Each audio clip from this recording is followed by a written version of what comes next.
পুরুলিয়া জেলার অযোধ্যা পাহাড়ের পাদদেশে বাঘমুন্ডি ব্লকের চড়িদা গ্রামটি বাংলায় মুখোশ গ্রাম নামে বিখ্যাত। এই গ্রামের ৩০০টি পরিবার, যারা মূলত সূত্রধার সম্প্রদায়ের, এই শিল্পের সঙ্গে যুক্ত। এই শিল্পটি প্রায় ১৫০ বছরের প্রাচীন। বিভিন্ন দেব দেবী, পৌরাণিক চরিত্র, রাক্ষস, পশু পাখি প্রভৃতির মুখোশ এরা বানিয়ে থাকেন। মাটি, কাগজ, কাপড়, প্রাকৃতিক রং ব্যবহার করে একটি জটিল প্রক্রিয়ার মাধ্যমে এরা এই মুখোশগুলো তৈরি করেন। একটি মুখোশ বানাতে প্রায় ৫ থেকে ৭ দিন সময় লাগে।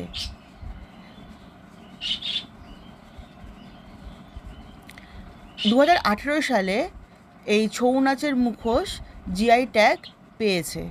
প্রতি বছর জানুয়ারি ফেব্রুয়ারি মাসে এখানে এই ছৌ নাচের মুখোশ নিয়ে একটি উৎসব পালন করা হয়। প্রত্যেক দিন এই চড়িদা গ্রামে প্রচুর পর্যটক এই মুখোশ কিনতে বা এই মুখোশের তৈরির প্রক্রিয়া দেখতে আসেন।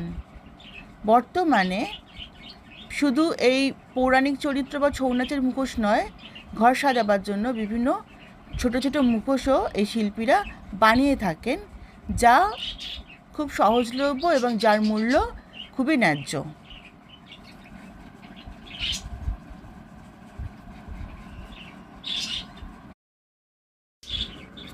এদের ওয়ার্কশপগুলি রাস্তার দুপাশে অবস্থিত। প্রায় বলতে গেলে প্রতিটি বাড়ির সামনেই নিজেদের ওয়ার্কশপ আছে। শিল্পীরা সেখানে বসেই তাদের কাজ করেন।